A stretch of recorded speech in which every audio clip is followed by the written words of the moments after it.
you're seeing in front of you is nothing but a distraction to grab the global food supply before we go into less production from this year forward.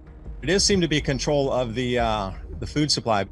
They're forbidding and stopping all farmers markets this year from operating in Montana. So without the farmers markets, again, you're being directed right back into the food conglomerate chain there. There's no option for you. It might be a crime to trade food in the future, where it would be an illegal activity for you to be able to trade produce because it didn't go through some check or whatnot. That's the main thing. If you can control the food, you can control the population. Who was that? Kissinger had been all over that. COVID thing is so far down on the chart that it's just like one pencil mark in comparison to, the 12 million deaths from food every year. And we stopped the entire global economy. So it's got to be something way more grandiose than just trying to protect you. Because, these large corporations and governments don't care about you. They don't want to protect you. They could care less about you. You're just a cog in the machine. That's why they give you a Social Security number, because you're nothing more than a number in the Borg. And now suddenly they're so caring about your health that they want to lock down the entire planet's economy. Nope, it's a reset.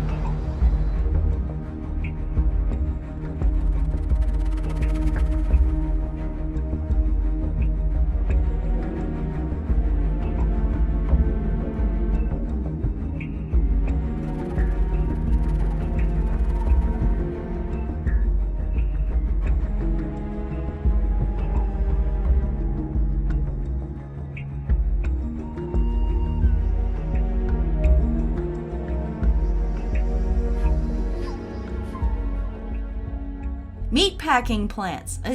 This is pandemic related, and this is the food supply. Memphis Meats. This is fake meat. This is what they're calling cell-based meat, where they take a stem cell from a cow and they put it in a gloppy solution and it multiplies, and eventually they have enough to form it into a hamburger shape. It's gross. It's disgusting. It's not meat, but they want to be able to call it meat without telling us that they grew it in a lab. This is part of UN Agenda 21, 2030, 2050. They want us never to eat animals. But if you were the head of a company of factory farms, like the guy from Tyson or the guy from Cargill, what would you do about this cell-based meat thing? For some reason, what they did instead was they invested in it, along with who? Bill Gates and Richard Branson and SoftBank and other people too. But there's some of your usual suspects right there. And what happens when the COVID hits? Well, all of a sudden, wouldn't you know, there's strange high number of outbreaks of positive tests for it at meatpacking plants. Really? What are the chances? Have we heard of outbreaks at the grocery stores at all? Any other companies? No, just the meat packing plants. What are the chances of this? Well, I say there's a really good chance because meat packing plants combine a lot of the globalist agendas. We don't know what's really going on, but we do know Tyson and Cargill were getting ready for a major disruption to their line of work, weren't they? They're investing in fake meat. They know what they're doing. They know that they're going to find ways to force people to eat this lab-grown spew. I'm not going to call it meat. But really what this is a threat to our society. It's a threat to all the people. And it frightens me. Probably one of the most of all the things that's happening right now is the idea of food shortages, because when you learn history, you learn that is one of the go-to control mechanisms. They do it almost every time if they get far enough ahead in this game.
we find ourselves in the midst of the most aggressive and holistic onslaught of attacks against humanity and liberty that was ever conceived in the midst of a global pandemic. It's described as a farm-to-fork strategy. What this actually is a weapon, a salvo, deployed across modern agriculture and our food supply, and indeed, our ability to feed our families going forward. And of course, when we talk about changing people's consumption habits to match their new nutritional requirements and saying that Europeans aren't eating the right things anyway, how are we going to enable this transition? Under 2020 Green Deal priorities, we'll have about 1 billion euros, and then we're going to spend another 10 billion euros on food and agri-food, and of course insect-based proteins and meat substitutes. So here is the funding of the reality that they want to create, the fake mood, the synthetic food, the cockroach milk and the Soylent Green. And then finally, the fact that dairies, not only are they dumping their milk, but there are actually co-ops that are financially incentivizing farmers to quit dairy farming. They want you out of the game. They want to shut down producers. This is where we are now. To stop being a producer, to retire, and get rid of your cows altogether.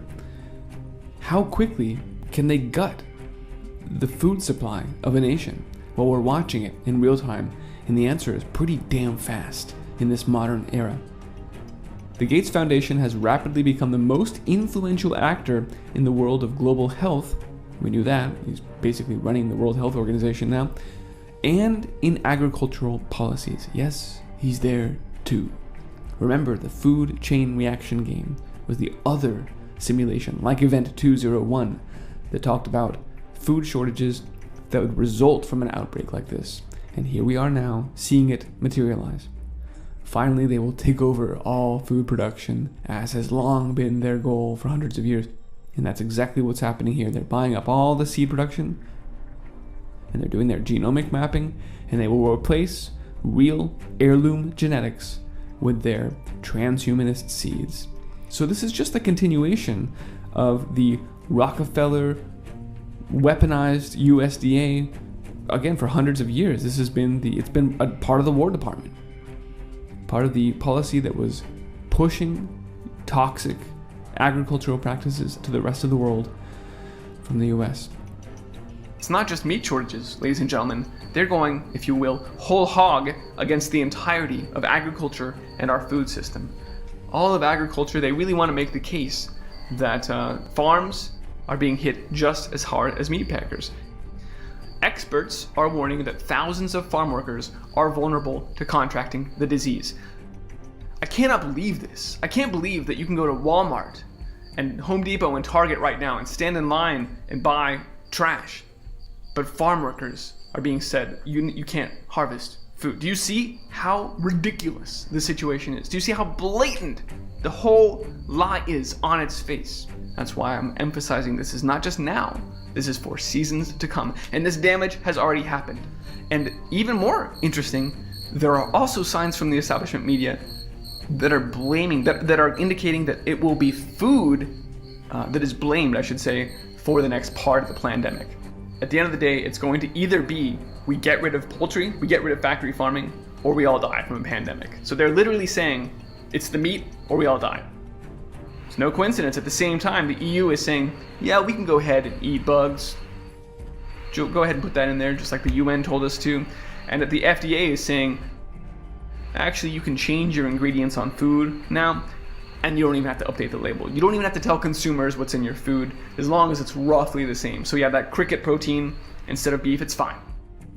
So they're advertising it quite vocally, what we're going into right now. And of course, it was all part of the plan. This is by design. All the language they're rolling out now was used also in this simulation with John Podesta behind it, and again, George Soros funding it. Like I said, it's the same forces at work behind the civil unrest and the food shortages. That's their main angle for control.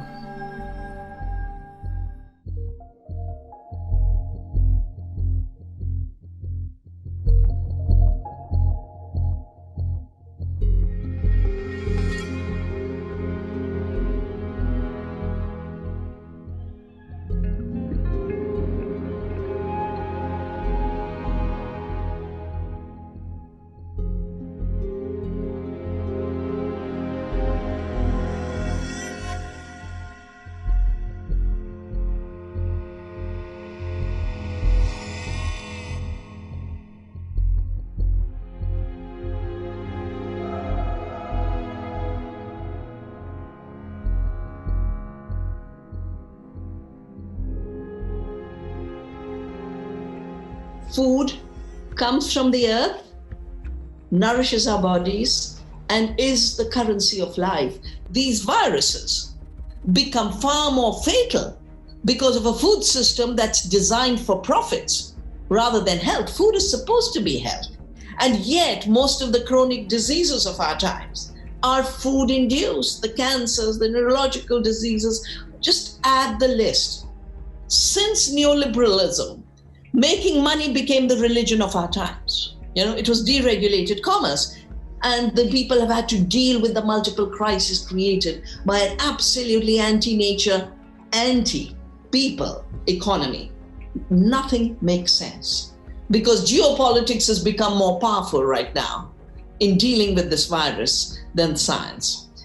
So they're now turning the temporary measures of management of the corona epidemic into permanent measures for creating a new empire based on digitalization. The new forced digitalization to mine our data, our bodily activity, turn us into users of their gadgets. We are users, no more human beings, no more sovereign, and then evaluate us of what we are worth and allocate cryptocurrency to us. This new economy that the billionaires, the tech billionaires are trying to create is basically a surveillance corporate state, which means an end to freedom. But it also means a further distancing from the earth. And now with lockdown, half of humanity has been rendered useless. The other day, one of these people on the road said, "We are being treated like abandoned dogs on a street." That is not how nations are supposed to be. And I don't think it's an accident that such large numbers of workers in India have just been trashed. They want 10% as their digital slaves, 90% throwaway people. I think the corona pandemic and lockdown has shown us that deglobalization can happen, and it has happened. And let's just make this permanent, not the surveillance part. What's basically happening is Silicon Valley is a big investor in a future of fake food. Continue to grow GM soya, farming without farmers, food without farms, and basically, in effect, farms will become factories for producing raw material, carbohydrates, protein, that then are genetically engineered in labs to create the impossible burgers of the world. Well, real food is not an imperfect technology. Real food is the most perfect technology, evolved by thousands of years of knowledge of what is good food to grow, what's good food to eat, in which climate. So I think all local groups must watch where that industrial system and that money-making chromatistics mindset is going to move. This system of money at any cost must force. Therefore, they write the laws to make our independence and freedom illegal. They will try to make local food and agriculture illegal. That's why we'd better be ready with our satyagraha and a fight for truth, for real food, for real life, for real health, for real freedom.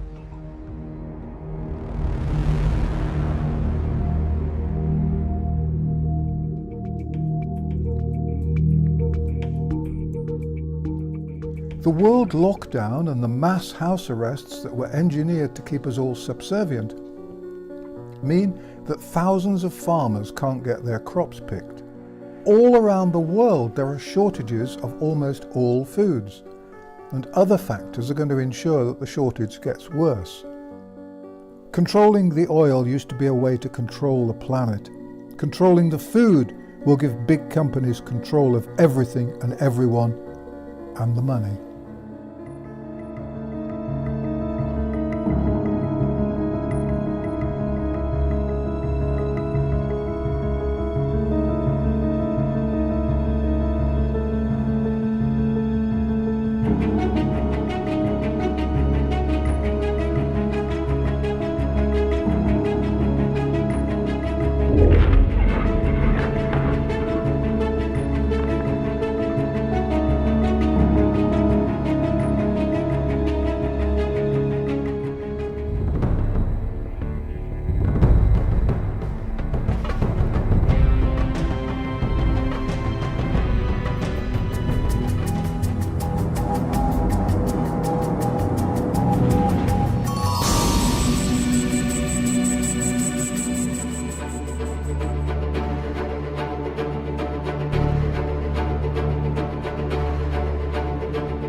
Der Dateninhalt ist dermaßen erdrückend und was wir hier wirklich deutlich jetzt sagen können, ist, dass der gesamte Schwindel, das heißt die Lüge über das Corona und deren Umgang mit diesen ganzen Maßnahmen aufgeflogen ist. Vor allem der vermutete Zusammenhang zwischen Infektion und Todesfällen wird kritisiert.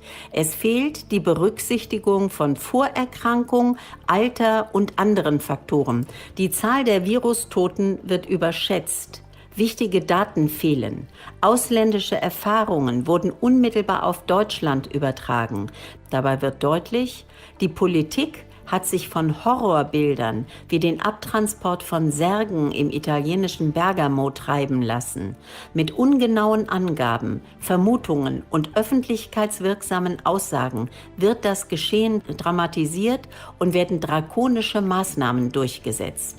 Aus den vorgenannten Zahlen ist noch nicht ableitbar, dass die Gesundheit einer Bevölkerung von 80 Millionen Menschen hochgefährdet ist. An der normalen Grippe sind in den letzten Jahren teilweise mehr als 10-mal so viele Menschen gestorben. Massive Kritik übt der Kollege vom Bundesinnenministerium insbesondere am Robert-Koch-Institut. Die vom RKI gelieferten Daten sind als Grundlage für die Entscheidungsfindung nicht zu gebrauchen. Die Bewertungen des RKI sind durch die vorgelegten Daten nicht gedeckt. Die Bewertungen sind vielfach spekulativ, teilweise unplausibel. Leider besteht der Lagebericht des Krisenstabs alleine aus einer Aufbereitung dieser Daten. Die Datenlage war also dünn und angreifbar. Und doch entfalteten Bundes- und Landesregierungen eine Vielzahl von Aktivitäten mit den bekannten weitreichenden Auswirkungen auf Bürger, Wirtschaft und Sozialsysteme. Dabei wurde gepfuscht, zum Teil unter dem Zeitdruck, der allerdings aus der mangelnden Analyse folgte und getrieben von der Politik, die Handlungsfähigkeit beweisen wollte. Die Reaktion gestern der Tagesschau und des Spiegels und Fokus und anderen Mainstream-Medien lautete unterm Strich zusammengefasst: ein verwirrter Einzeltäter, der zu den rechten Verschwörungstheoretikern zu zählen ist und hier eine große Panik aufbauen will. Das sind natürlich jetzt eine erdrückende Indizienkette, die zu einer Beweislast sich hier zusammenfügt, die natürlich jetzt nicht mehr wegzudrücken ist. Hier wird eine Überführung einer politischen Kaste dargestellt, die hier quasi große Schwierigkeiten hat, noch mit Argumenten sich daraus zu winden.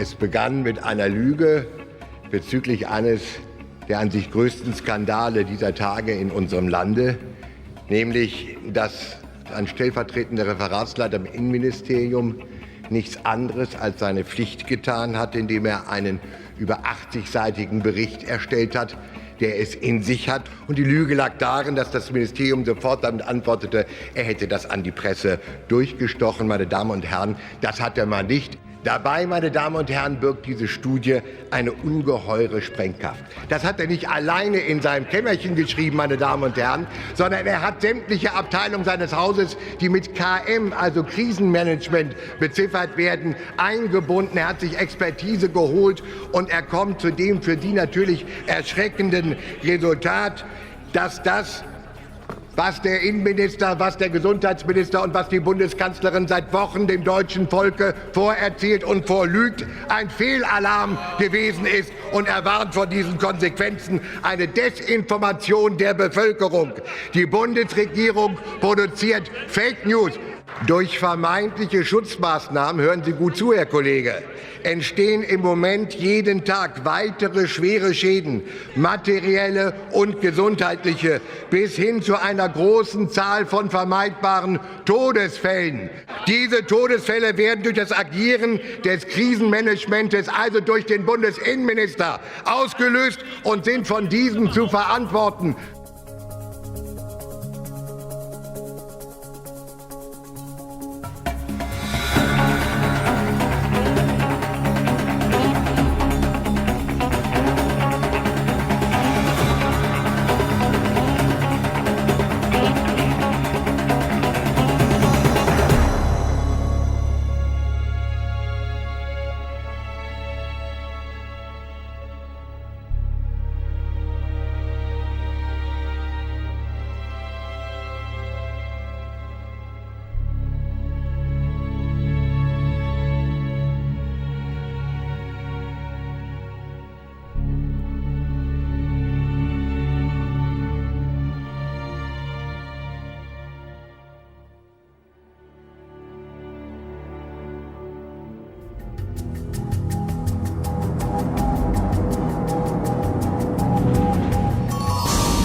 my understanding is they are basically going to get rid of the religious and philosophical exemption and call it the non-medical exemption. There's also going to be more data tracking, right? Tracking those parents that want to opt out of the vaccine program or skip a vaccine. Yeah, that's absolutely right. And I think that for Clear-Eyed People, what we see here is they're setting the table for instituting a requirement that future Colorado school children be mandated to take whatever future COVID vaccine is out there as a condition for access to public education.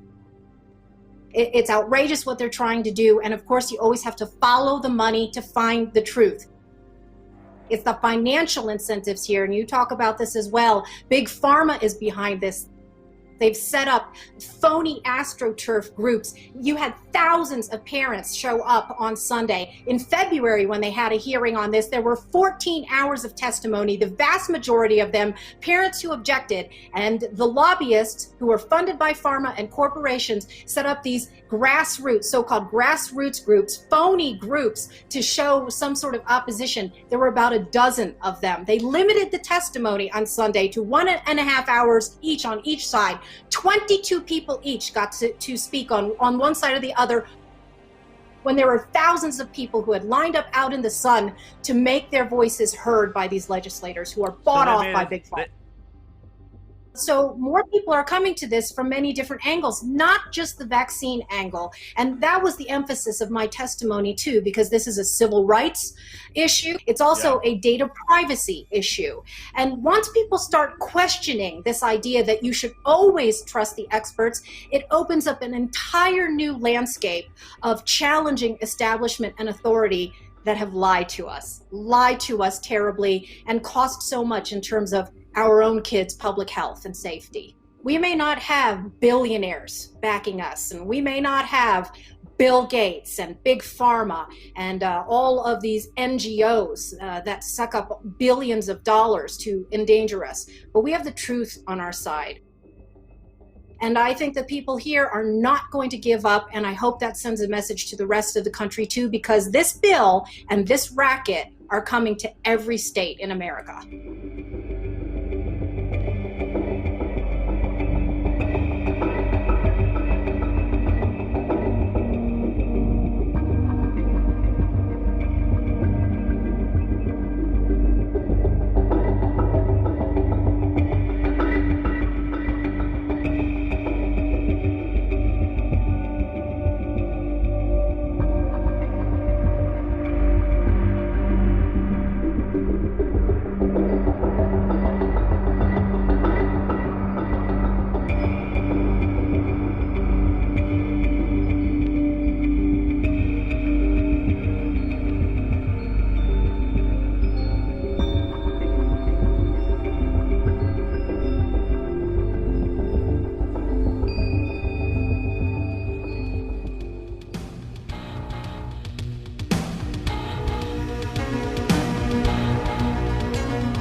No voy a permitir que hagan lo que quieran.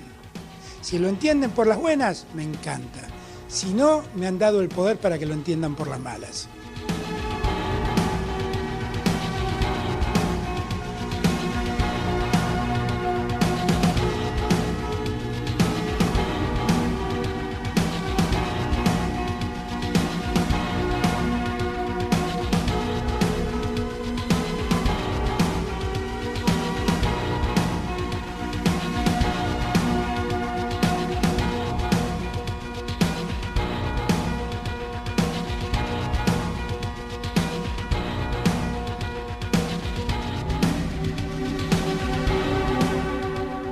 Essentially, I personally believe that this COVID-19 crisis was either facilitated or manufactured to justify this next coming system. This is going to be the digital system of control. And so it's that crisis there, the COVID crisis, coupled with now this civil unrest.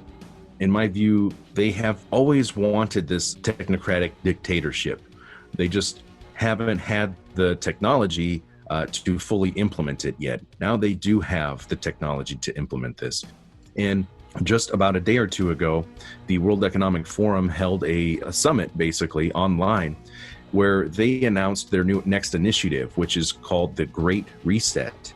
Basically, coupled with that Great Reset is what they call the Fourth Industrial Revolution, which is essentially merging man with machines. This is the future. This is the World Economic Forum and the United Nations talking openly about this.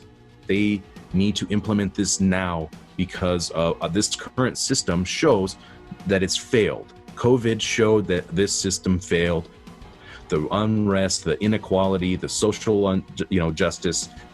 We need to do this for the betterment of mankind. And they openly say that you will not be able to tell the difference between organic life and artificial life as it relates to humans.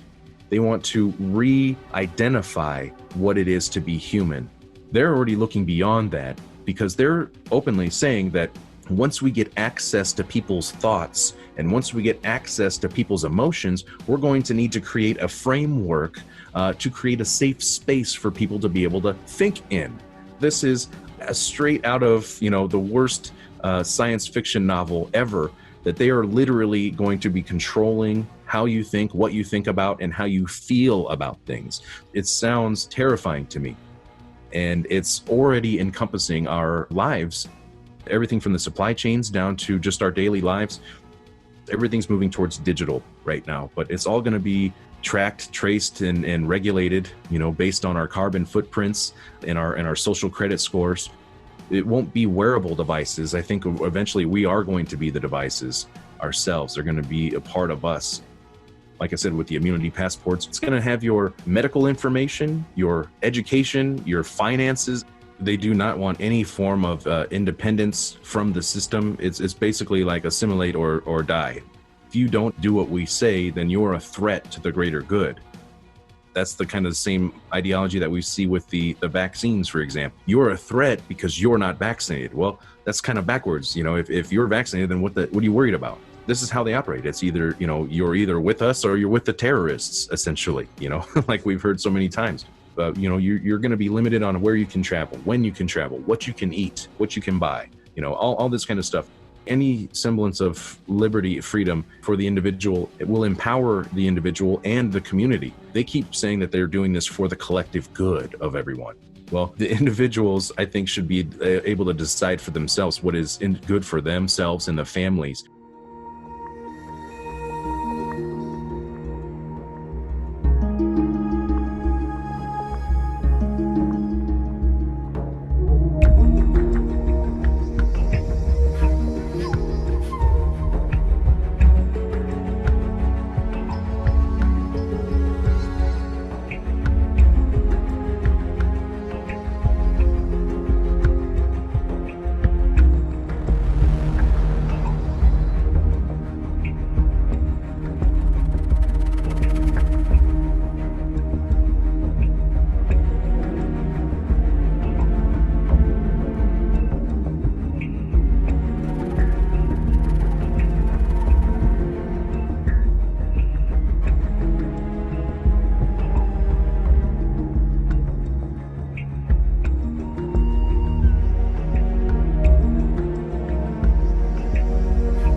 It's a plan to disrupt and destroy the existing system. It's a plan of transformation and control.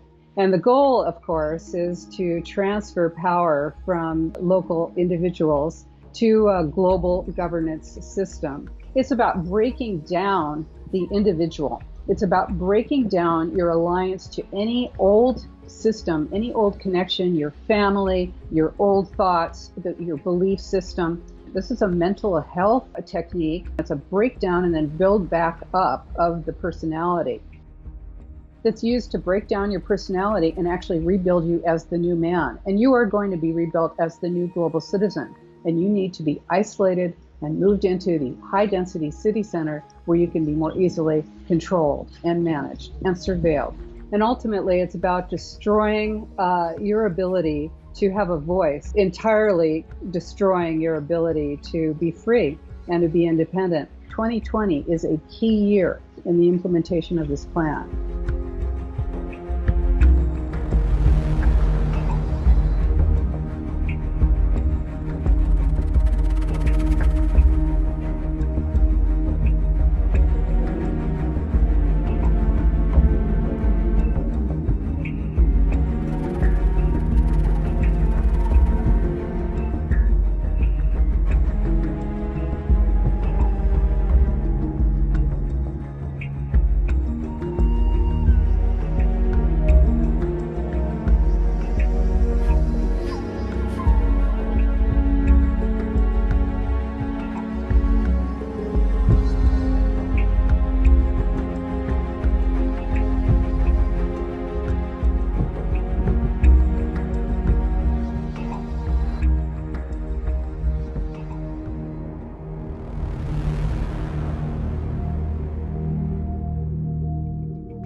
Vor etwa 30 Jahren schrieb ich diese utopische Fantasie Wackere neue Welt.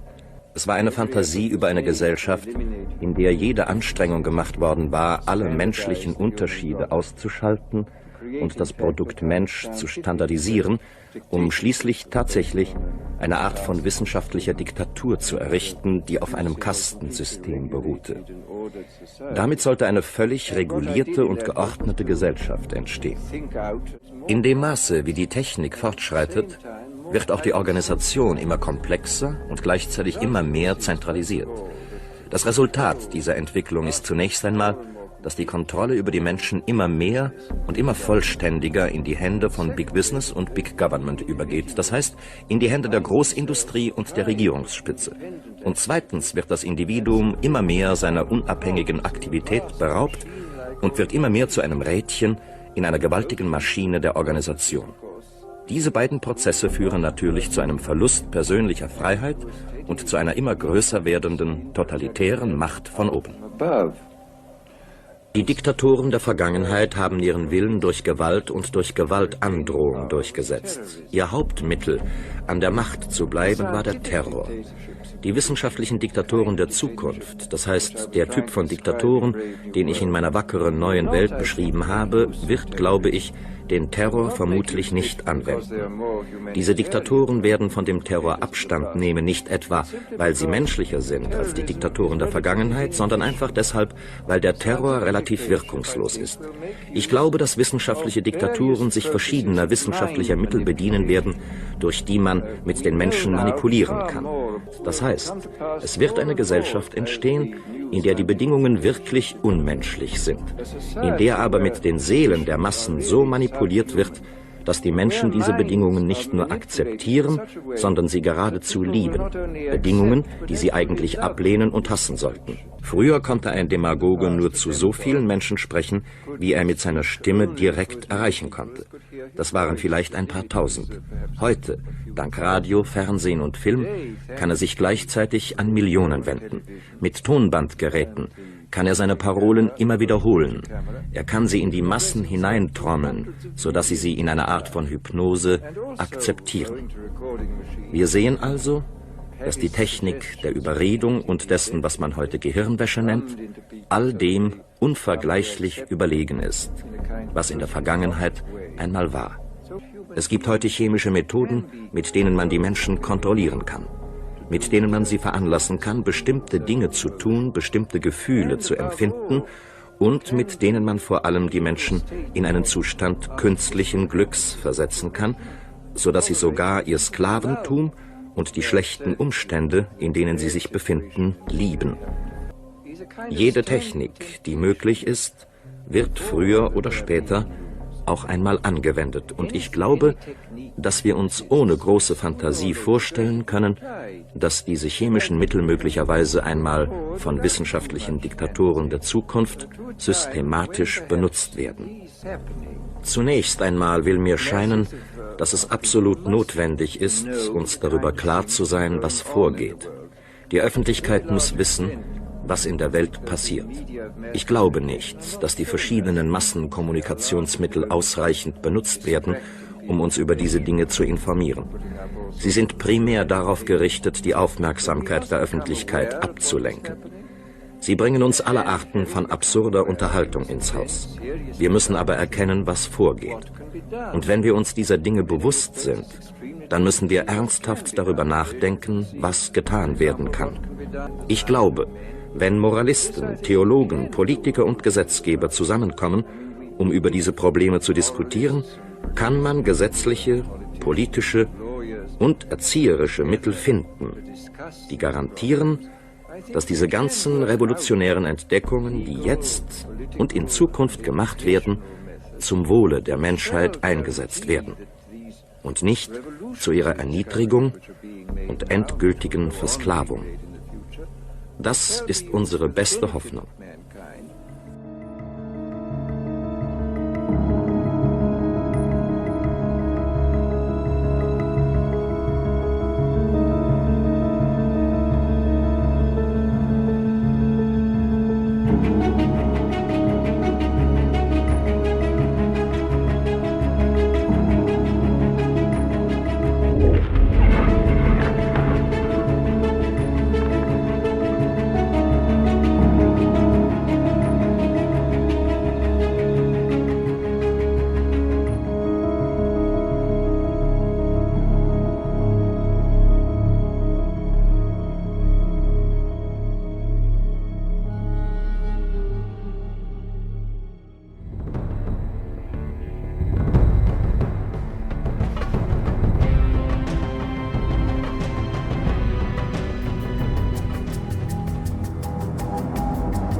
I do not support George Floyd and the media depiction of him as a martyr for Black America.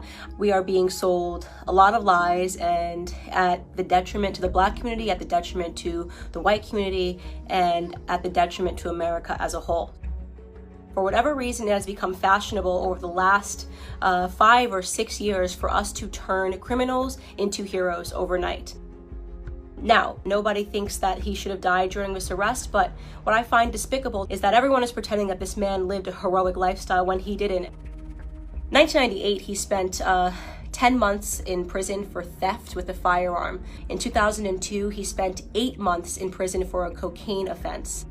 In 2004, just 2 years later, he spent another 10 months in prison for a cocaine offense. In 2005, a woman who was pregnant received a knock at the door, and she went to the door. George Floyd took out a gun and pressed it to her stomach. She was screaming, begging for her life. 2 years later, he was sentenced to 5 years in prison for that incident. Now, you can say the media is portraying it like he was just getting his life together, but you are defying common sense to believe that this person suddenly became an exemplary character but happened to be high on fentanyl and methamphetamine. And just because he was a criminal doesn't mean he deserved to die at the knee of a police officer, but it does mean that I am not going to play a part of the broken Black culture that always wants to martyr criminals. Police brutality, racially motivated police brutality, is a myth. Not only are we allowing it to inspire riots in which Black people are dying, but I will be damned if the rest of us have to suffer because of this incident that rarely ever happens in America. So here are some numbers. You have a 25% higher chance as a violent white criminal of dying at the hands of a police officer than you do as a Black criminal. Last year, a total of 9 unarmed Black men were killed by police officers and 19 white men were killed by police officers. Do some police officers do the wrong thing? Yes. It is no excuse to paint society with a broad brush. So this entire narrative is complete smoke and mirrors. It's all made up.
Is our nation being ripped apart by a total and complete lie, a provable lie, a lie used by cynical media manipulators and unscrupulous politicians who understand that racial strife, race hatred, is their path to power, even if it destroys the country? It's very clear, in fact, that many in power are pushing hard for racial division, for hatred, for violence. Tribal conflict will destroy a country faster than any plague. Whoa!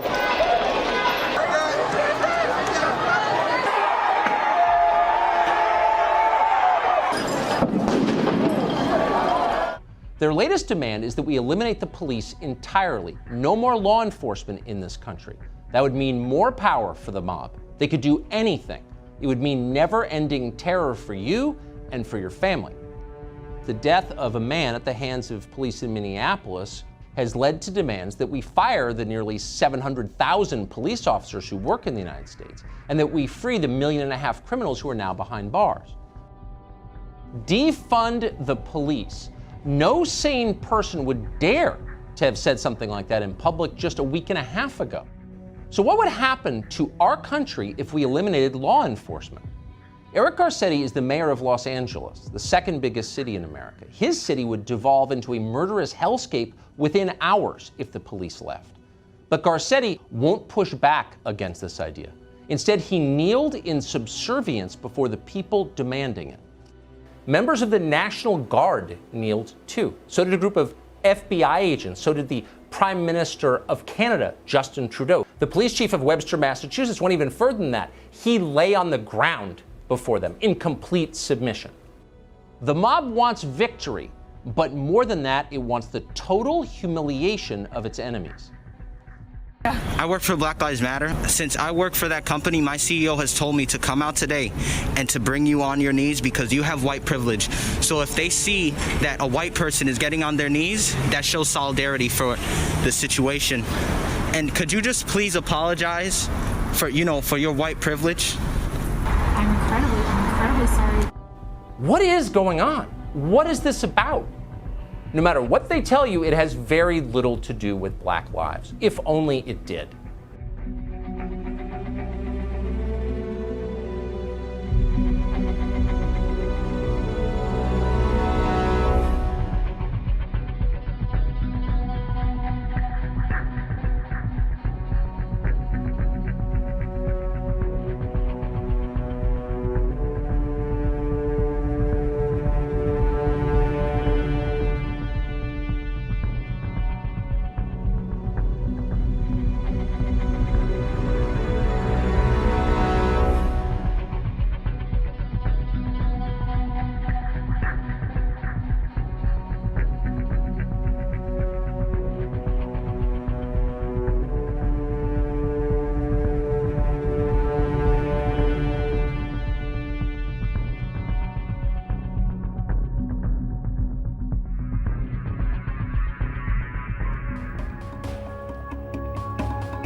It's a movement that stands for anti-fascist or anti-fascism, and they sell themselves as being against fascism. So they're saying we are against a tyrannical form of government. Unfortunately, this is one of the most Orwellian organizations out there, in the same way that George Orwell's Ministry for Peace was in fact the Ministry for War, and in the same way that Orwell's Ministry for Truth was in fact a propaganda lying machine. Anti-fascists are themselves the most fascist organization around on the planet today. For democracy to fall, the only time we've ever seen democracies fall is when there is mob rule. And mob rule grows out of a movement where they take to the streets, burn things, destroy things. The brown shirts in Hitler's Germany, the Bolsheviks in the Russian Revolution, going all the way back to the French Revolution. Once you get anarchy on the streets, then your system of government can fall, and those determined to take over power hope to seize power through this. Its sole goal is to create mayhem on the streets. That's its purpose. They terrorize in order to bring down the establishment as they see it. What is it that they're fighting for? They're actually terrorizing the black community and making them feel they're oppressed. And the interesting thing is, all of these riots are taking place in Democrat-controlled areas, left-wing cities. So they claim to be fighting, Antifa claims to be fighting on behalf of the black community, but that they're not. That's not the case at all. Places like Minnesota have a black mayor, a black governor, black police chief. They had a black president for two terms. This is the tragedy. They think they are fighting some form of fascism. So they've been taught through the media, through the academic, through the universities, through the schools, and through Democrat politics. It's the most perverse and tragic scenario, because people, good-meaning people, are allowing themselves to be duped by Antifa into thinking they are fighting against fascism, when in fact all they are doing is promoting it.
Lo que yo creo es que hemos entrado en una fase a nivel mundial en el que el globalismo totalitario ha dado la cara. Y con Soros el globalismo totalitario da la cara y se enfrenta a los que nos hemos quedado del otro lado, que resulta que somos los únicos demócratas abiertos, que entendemos las cosas, que tenemos la libertad de expresión y que no permitimos que ningún totalitarismo intente controlar y más hacer ingeniería social. Pero realmente, ¿qué son las revoluciones de color? Son golpes de Estado. La de Ucrania, la de Georgia, Egipto, las revoluciones en África, Burkina Faso, Senegal, las propias revoluciones que va a haber en Estados Unidos si pueden derrocar a Trump. Hablamos de totalitarismo porque hablamos de ingeniería social. Y cuando se toma en rehén a la sociedad civil global para pagarle dinero y que haga lo que nosotros queremos, yo llamo eso totalitarismo. ¿Y qué es ese gran capitalismo junto con ellos, los que manipulan las cuerdas ahora y los que controlan a Pedro Sánchez y a nuestro gobierno? Mientras no comprendamos que esos son totalitarios, porque controlan el capital y tienen muchas ganas de controlarlo y saber cómo hacerlo, no habremos entendido nada. Pues el propio presidente del gobierno, Pedro Sánchez, ha estado en el NDI, que es el NDI, el National Democratic Institute, que es el National Democratic Institute, el que estuvo al lado de la NED y de la Agencia de Cooperación Americana e Inglesa en las revoluciones de color y en los golpismos de Estado de las ex-repúblicas soviéticas. Es decir, pertenece en su currículum que ha estado en el NDI, y el NDI está financiado también por Soros, actuando de esa manera golpista en el mundo. Hablamos de totalitarismo por eso. Pero Sánchez además niega y se niega a aceptar en el Comité de Transparencia que se hable de lo que habló con Soros. Cuidado, me gustaría saber cuáles han sido como español las conversaciones de mi presidente con un señor que se dedica a comprar países y a controlar estados. No es conspiranoia, es pura verdad y tenemos un gobierno con él.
As we've all seen over the last week, has been absolutely devastating. George Floyd's life mattered, and Breonna Taylor's life mattered, and Philando Castile's life mattered, and Tamir Rice's life mattered, and so did so many other people whose names we know and whose names we do not know. I was 11 or 12 years old. It was the LA riots, which was also triggered by a senseless act of racism. The other thing, though, that I do remember about that time was how people came together. And we are seeing that right now. We are seeing that from the sheriff in Michigan or the police chief in Virginia. We are seeing people stand in solidarity. We are seeing communities come together and to uplift. And you are going to be part of this movement. Because when the foundation is broken, so are we. So I am sorry that in a way we have not gotten the world to the place that you deserve it to be.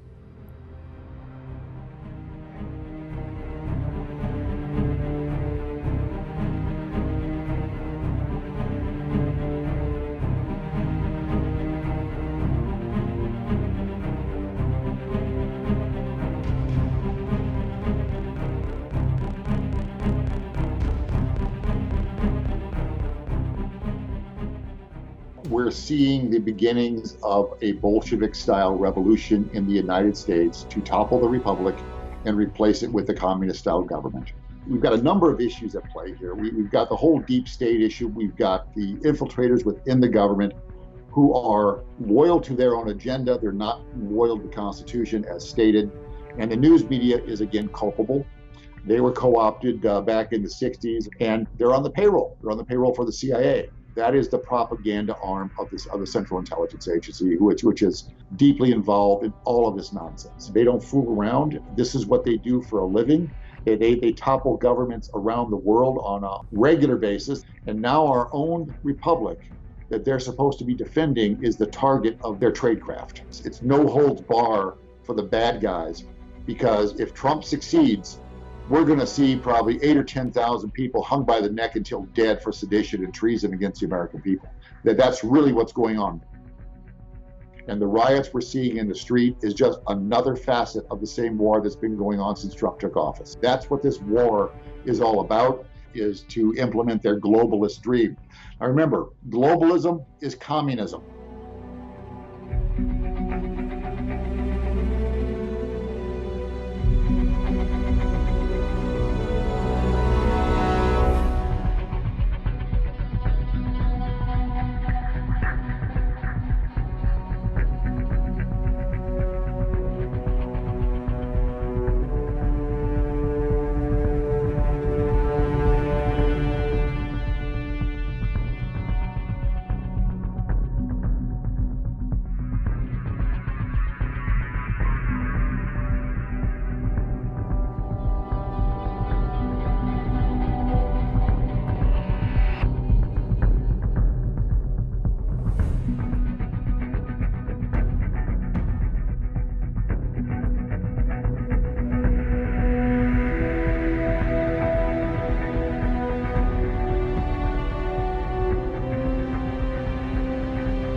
the foundation of the few controlling the many, you must divide and rule the many. It serves the agenda of divide and rule to have people under house arrest and everyone kept apart. It serves them with social distancing where everyone is kept apart. It serves them to have people wearing masks, which means that human discourse and interaction is destroyed. But hold on a second. It also serves the agenda of divide and rule to have massive racial division. What has happened since these protests and riots began? It has driven people apart. It is dividing society. Because both serve the agenda of divide, you have this apparent contradiction of social distancing imposed and then social distancing completely ignored. It's not a problem. What they've had to do is get humanity to self-identify with the labels. And once you've got someone saying, I am black, I am white, now you have infinite potential for playing the labels off against each other. What is the worst nightmare of a global cult seeking to impose its will on humanity?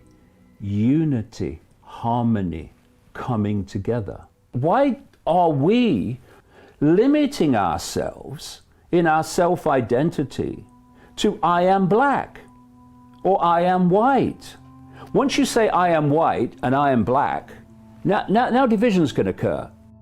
The great illusion and the one that we are being pressured to accept is that different groups, whether they're black, white, or whatever, can be judged as one whole, as if they're all the same. And what that does is it creates group situations which you can divide and rule. This cult, at its core, is almost entirely white, and it is funding Black Lives Matter in basically a war on white people. Get on your knees and confess your white privilege. Why would this core of white people at the core of this cult want to create a war on white people? Because this is a war between the cult and the entirety of humanity. White, black, all of us. What has happened with this lockdown and this virus hoax, and what is happening with this racial divide and rule, is part of an ongoing sequence. And if we go on acquiescing and fighting among ourselves, that sequence is going to reach fruition. If we come back to Black Lives Matter, look at who funds them. They've been funded by George Soros. So, for instance, Black Lives Matter are now calling, not just for defunding the police and abolishing the police, but getting rid of prisons. Chaos, upheaval, crime, fear, rule of the mob. This is what they want. Anything that will create chaos and fear among the community. Basically, a jungle atmosphere, a jungle society, where there is no law, where the mob rules. Especially in this period between now and 2030, they want to transform human society into an Orwellian global fascist technocratic dictatorship that would make George Orwell wince. Now, while they're doing that, they want the population looking in the other direction. They want them constantly reacting to chaos, upheaval. And that's why we've gone seamlessly from the lockdown situation into the protests and the riots. Those people out protesting and trying to knock down statues. It's like Orwell said, who controls the past controls the future, who controls the present controls the past. And what they're doing is getting rid of history of the past. They're getting rid of the old normal in every way, so we then, through the generations, forget the old normal even exists. If you look at Orwell's 1984, he wrote a lot about the need to destroy history. It's very important, this great line, if we don't learn the lessons of history, we are destined to repeat them. Well, they don't want us to learn the lessons of history, because so many things that have happened in history, they want to happen now, but in the modern sense.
El exnuncio de los Estados Unidos, Carlo María Vigano, ha dirigido una carta abierta a Donald Trump en la que le muestra su apoyo y defensa.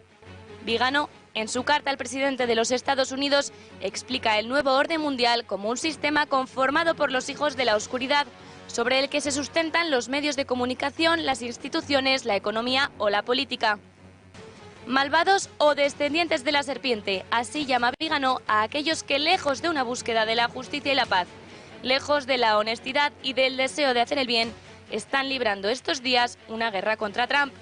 Y es que tanto las revueltas en los Estados Unidos o las protestas callejeras en Europa, como la misma pandemia del COVID-19, las explica este cardenal como una búsqueda del control de la humanidad, que no pretende sino acabar con aquellos del bando de los buenos para lograr la riqueza y el poder de unos pocos, algo a lo que se bautiza como Estado profundo. Pues tal y como dice en su carta, escondidos detrás de estos actos de vandalismo y violencia hay quienes esperan beneficiarse de la disolución del orden social para construir un mundo sin libertad. Vigano concibe a Trump como el único presidente de los Estados Unidos que defiende valientemente el derecho a la vida, que no se avergüenza de denunciar la persecución de los cristianos en todo el mundo, que habla de Jesucristo y del derecho de los ciudadanos a la libertad de culto. Pero el problema del Estado profundo que plantea esta carta no está solo en las cúpulas de poder de índole político o mediático, sino que, tal y como expresa Vigano, se ha impregnado incluso en la cúpula de la Iglesia Católica, la Iglesia profunda. La mentira es el instrumento de estas fuerzas profundas, que sin embargo ni para Trump ni desde luego para el cardenal Vigano suponen una amenaza, pues al final, dice el autor de la carta, el bien vence sobre el mal.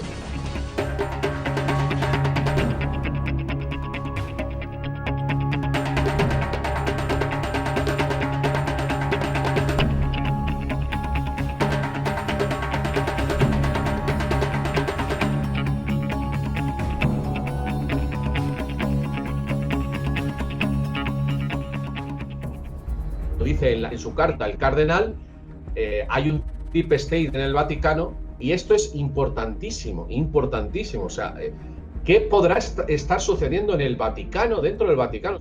Si este cardenal se ha atrevido a hablar en estos momentos, en esos términos, es porque tiene un apoyo dentro del Vaticano y algo tiene que estar sucediendo. El Papa Francisco no ha dicho nada después de esta carta.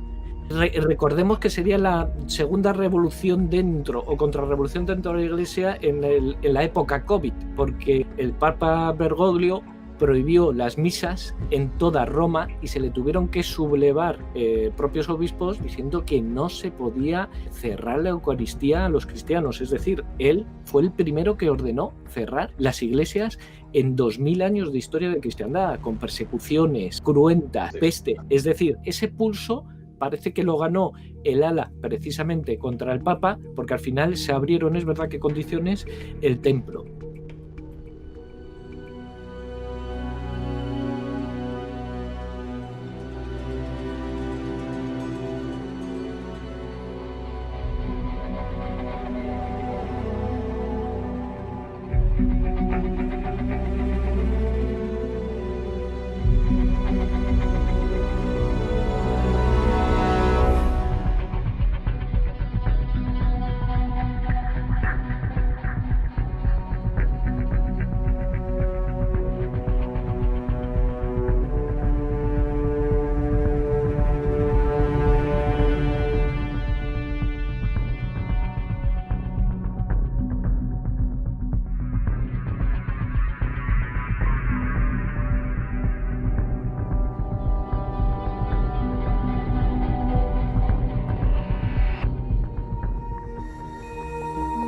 Juan Albini Luciani aceptó la tierra papal a regañadientes y se convirtió en el Papa Juan Pablo I, enseguida se dio cuenta del grado de influencia de la masonería, de los jesuitas en los altos concilios del Vaticano.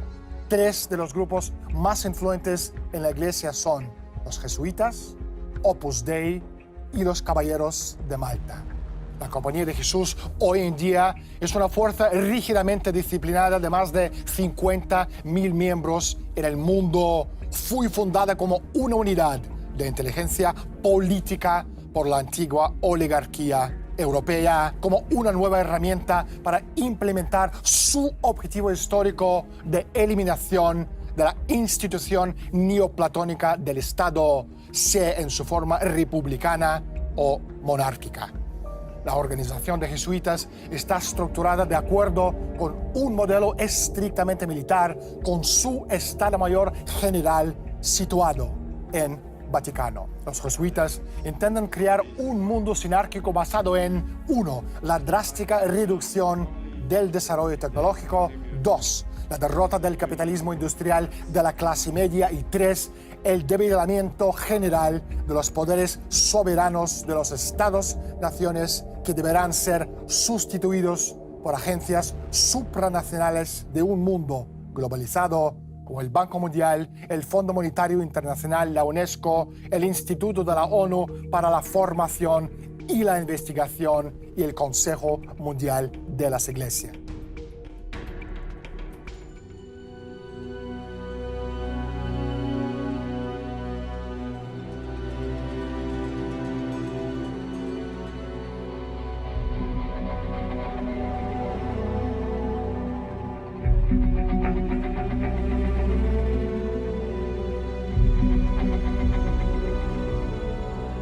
Election of Cardinal Giorgio Bergoglio to the position of Pope Francis I was an unprecedented event the world has never before witnessed. It is the first time in history that a member of the Jesuit order has been elected to the highest position of the Roman Catholic Church. Widely regarded as a benevolent missionary order, known for its educational institutions, the Jesuit order, as the Society of Jesus is commonly known, has long played an incredibly influential, albeit secretive, role in the destinies of nations, organizations, and individuals. Rulers, presidents, scholars, and even Catholics themselves, who are aware of the evil perpetrated by this powerful, far-reaching order, have left on record grave warnings that all should heed. A number of those who sought to warn did so at the cost of their lives.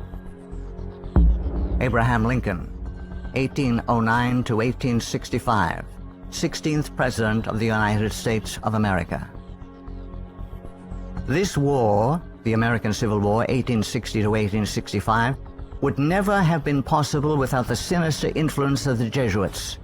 We owe it to Popery that we now see our land reddened with the blood of her noblest sons.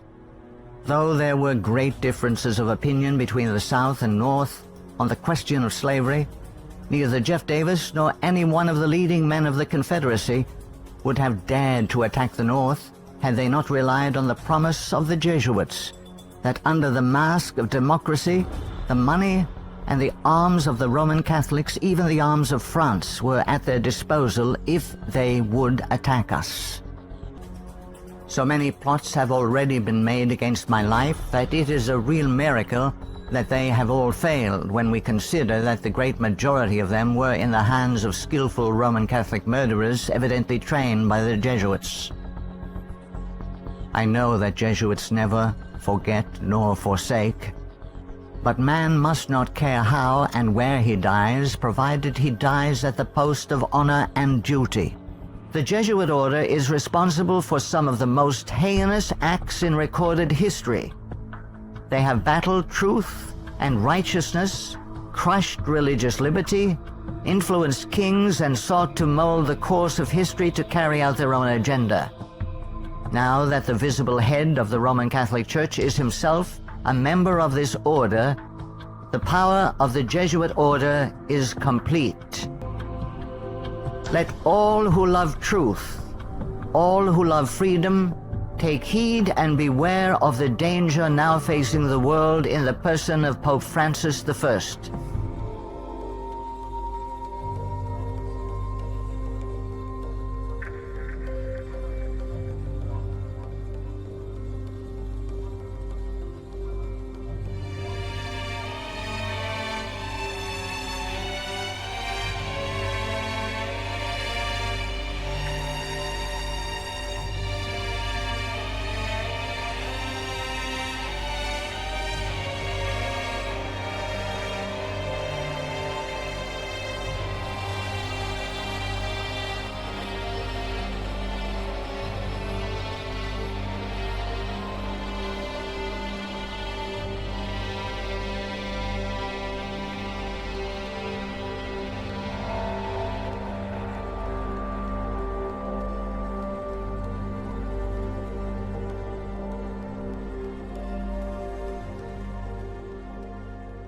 Para el 2015, durante plena campaña electoral en Estados Unidos, a Francis se le ocurrió la oportuna idea de viajar al país más rico del mundo, de mayoría protestante, sin razón aparente. También tuvo la oportunidad de estrecharle la mano a Hillary y entrevistarse con dos personas que, al día de hoy, junio de 2020, tienen un peso determinante en el sombrío destino del mundo. El entonces vicepresidente Joe Biden y la veterana demócrata Nancy Pelosi. Ambos católicos, ambos amigos laicos de la Compañía de Jesús y soldados fieles de la familia Clinton. Dicho sea de paso, una asociación de católicos tradicionales le envió a Trump una solicitud para que investigue la corrupción de la Iglesia Católica estadounidense, el golpe de Estado contra Benedicto y la influencia ilegal e inmoral de los obispos en la contienda electoral. El Banco Vaticano, el mismo del escándalo masónico del Banco Ambrosiano y el mismo que financiaba organizaciones terroristas, ahora se reúne abiertamente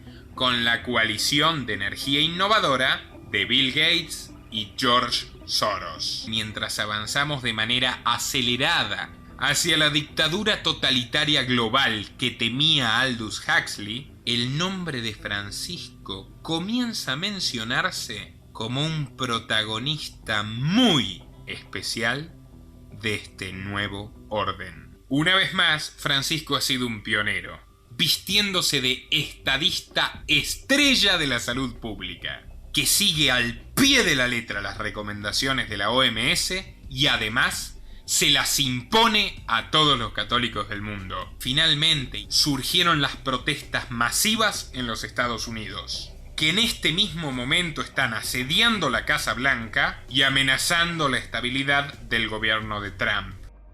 El rival de Trump en estos nuevos comicios, ¡qué casualidad!, es San Joe Biden, que en el hipotético caso de que Trump sea derribado por un impeachment del Congreso, su sucesora constitucional es la presidente de la Cámara de Representantes, o sea, Santa Nancy Pelosi. Parece que el Deep State y Pope Francis, que como bien sabemos no se llevan muy bien con la idea de democracia, están inaugurando la primavera norteamericana. El tiempo, señores, nos juega en contra, y si no reaccionamos a tiempo, podemos terminar sometidos a una brutal esclavitud.